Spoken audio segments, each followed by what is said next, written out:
আসসালামু আলাইকুম। এখন শুনবেন সংবাদ শিরোনাম।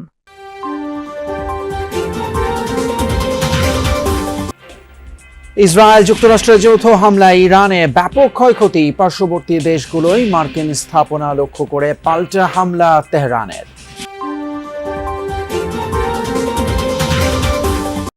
মধ্যপ্রাচ্যের বিভিন্ন দেশের আকাশসীমা বন্ধ থাকায় ব্যাহত আন্তর্জাতিক বিমান চলাচল, শাহজালালে অনিশ্চয়তায় বাংলাদেশের প্রবাসী শ্রমিকরা।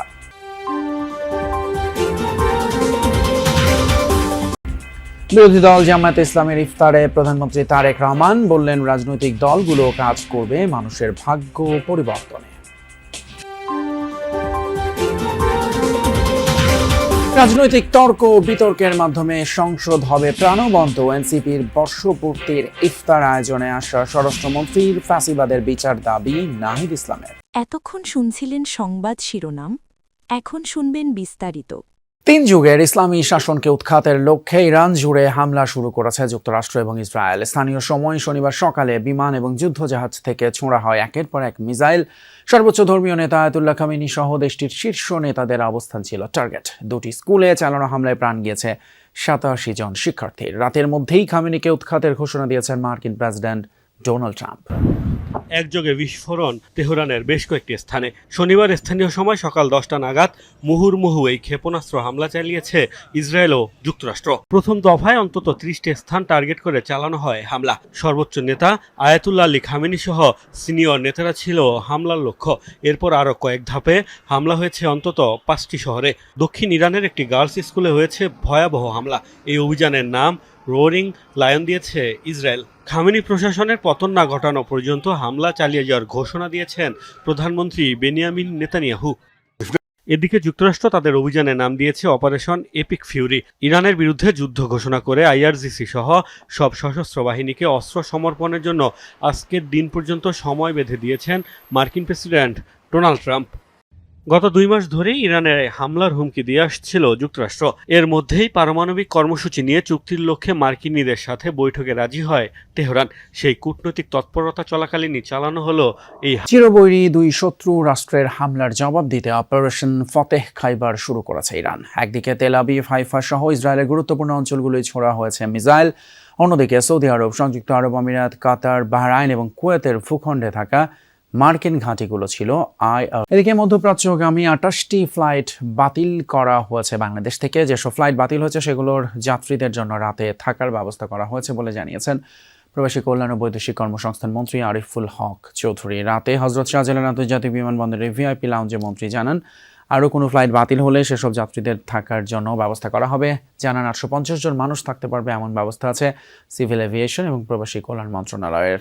প্রবাসীদের নিরাপদে সরিয়ে নিতে ইতিমধ্যে বিদেশে থাকা বাংলাদেশের মিশন এবং রাষ্ট্রদূতদের নির্দেশ দেওয়া হয়েছে। প্রয়োজনে যেভাবে প্রবাসীদের নিরাপত্তা দরকার সেভাবে তাদের দেশে নিয়ে আসা হবে। জানান, এখন পর্যন্ত বিদেশে 3 জন বাংলাদেশে আহত হয়েছেন, তাদের মধ্যে 1 জন হাসপাতালে এবং 2 জন প্রাথমিক চিকিৎসা নিয়ে চলে গিয়েছেন। সবকিছুই তদারকি করা হচ্ছে বলেও জানান মন্ত্রী। বাকি যে 2টি ফ্লাইট ছিল রিয়াদ এবং জেদ্দাগামী, সেই ফ্লাইট দুটিও বাতিল করা হয়েছে। অর্থাৎ মধ্যপ্রাচ্যগামী বাংলাদেশ থেকে যতগুলো ফ্লাইট রয়েছে সেগুলো সবগুলোই আসলে বাতিল করা হয়েছে। এবং প্রবাসী কল্যাণ ও বৈদেশিক কর্মসংস্থান মন্ত্রী আমাদের সাথে কথা বলেছিলেন।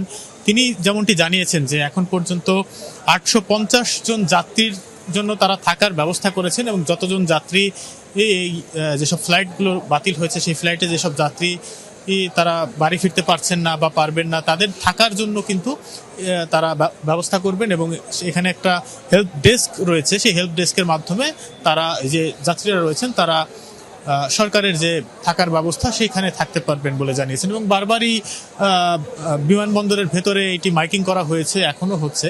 এবং মূলত বেশিরভাগ যাত্রী আসলে চলে গিয়েছেন। এই মুহূর্তে আসলে খুব বেশি গমনেচ্ছু যে যাত্রী তারা কিন্তু এখন আর বিমানবন্দরে নেই, বলা যায় চলেই গিয়েছে। এখানে যে যাত্রীরা রয়েছেন তারা মূলত অন্য জায়গা থেকে যেসব ফ্লাইট বাংলাদেশে আসার কথা, তাদের আত্মীয় স্বজন আসার কথা, তাদের অপেক্ষায় তারা এখানে। নির্বাচনের মাধ্যমে যে গণতন্ত্রের যাত্রা শুরু হয়েছে তা হাজারো মানুষের রক্ত এবং ত্যাগের বিনিময়ে অর্জিত। আগামীর রাজনীতি হবে দেশের মানুষের ভাগ্য পরিবর্তনের জন্য।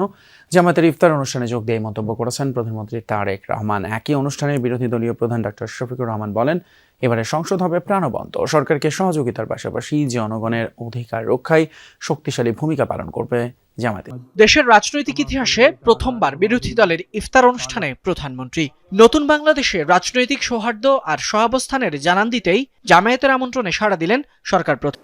বিগত সময়ে সরকার আর প্রধান বিরোধী দলের মধ্যে ছিল দা-কুমড়ো সম্পর্ক। অতীতের সব তিক্ততা পেছনে ফেলে সামনে এগিয়ে যেতেই আজ এক টেবিলে প্রধানমন্ত্রী ও বিরোধী দলনেতা। ইফতার অনুষ্ঠানে ছিলেন স্বরাষ্ট্রমন্ত্রী সহ সরকার দলের শীর্ষ নেতারা, ছিলেন 11 দলীয় জোট ও বিভিন্ন রাজনৈতিক দলের নেতা, বিভিন্ন পেশাজীবী ও 24-এর শহীদ পরিবারের সদস্যরা। বিকেল 5:30টায় ইফতার অনুষ্ঠানে যোগ দেন প্রধানমন্ত্রী। শুভেচ্ছা বক্তব্যে তারেক রহমান বলেন, হাজারো মানুষের আত্মত্যাগের মাধ্যমে গণতান্ত্রিক যাত্রা শুরু হয়েছে, তাই দেশবাসীর ভাগ্য পরিবর্তনে কাজ করতে চান। অনুষ্ঠানে সভাপতির বক্তব্য দেন বিরোধী দলীয় নেতা ডাক্তার শফিকুর রহমান।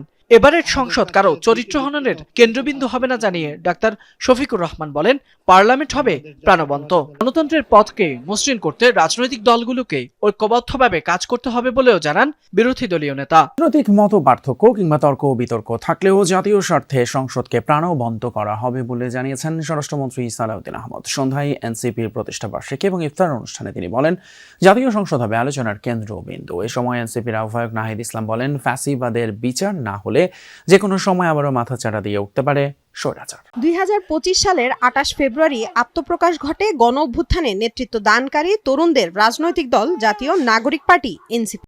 বিপ্লব, বিকল্প, বিনির্মাণে অদম্য পথ চলার 1 বছর জাতীয় নাগরিক পার্টি এনসিপির।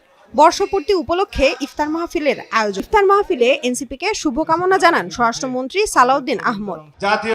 ইফতার আয়োজনে যোগ দেন জামায়াতের সেক্রেটারি জেনারেল মিয়া গোলাম পরওয়ার। তিনি বলেন, জুলাই সনদের কোনো বিষয় বাদ দেয়া উচিত। তৃণমূলকে শক্তিশালী করার প্রত্যাশা জানিয়ে জাতীয় নাগরিক পার্টির আহ্বায়ক ও বিরোধী দলীয় চিফ হুইপ নাহিদ ইসলাম দ্রুত সময়ের মধ্যে স্থানীয় সরকার নির্বাচন দেওয়ার দাবি জানান। তিনি বলেন, ফ্যাসিবাদের বিচারের দাবিতে অনড় অবস্থানে রয়েছে এনসিপি। বাংলাদেশে যখন খুশি গণমাধ্যমে হামলা করা যায়। প্রথম আলো এবং ডেইলি স্টারে অগ্নিসংযোগ ভাঙচুরের মাধ্যমে উগ্রবাদী শক্তি বিশ্ববাসীকে এমন বার্তাই দিয়েছে। এই মন্তব্য করেছেন তথ্যমন্ত্রী জহিরুদ্দিন স্বপন। আর স্বরাষ্ট্রমন্ত্রী সালাউদ্দিন আহমদ বলেছেন, 2 মাসের মধ্যে এই ঘটনায় দায়ের করা মামলার চার্জশিট দেওয়া হবে। প্রথম আলোর পোড়া ভবনে বিশেষ প্রদর্শনীতে গিয়ে এসব কথা বলেন তারা। গত 18 ডিসেম্বর প্রথম আলো ও ডেইলি স্টারে হামলা ও অগ্নিসংযোগ করে দুর্বৃত্তরা। ক্ষতিগ্রস্ত হয় প্রথম আলো ও ডেইলি স্টার ভবন। হামলা ও ক্ষয়ক্ষতির ভয়াবহতা নিয়ে কারওয়ান বাজারে প্রথম আলোর পুড়িয়ে দেওয়া ভবনে বিশেষ প্রদর্শনীর আয়োজন করা। প্রদর্শনী ঘুরে দেখেন স্বরাষ্ট্র, পররাষ্ট্র ও তথ্যমন্ত্রী। এ সময় স্বরাষ্ট্রমন্ত্রী বলেন, সাম্প্রদায়িক শক্তি প্রগতিকে টেনে ধরতে চায়, কিন্তু তারা কখনোই তা পারবে না। আগামী 2 মাসের মধ্যে সুষ্ঠু তদন্ত শেষে চার্জশিট দেওয়ার নির্দেশনা দেন স্বরাষ্ট্রমন্ত্রী। এ সময় পররাষ্ট্রমন্ত্রী বলেন, প্রথম আলো ডেইলি স্টার ভবনে হামলার ঘটনায় আন্তর্জাতিক অঙ্গনে সমালোচনার মুখে পড়ে বাংলাদেশ। তথ্যমন্ত্রী বলেন, সরকার গণমাধ্যমের স্বাধীনতায় বিশ্বাসী।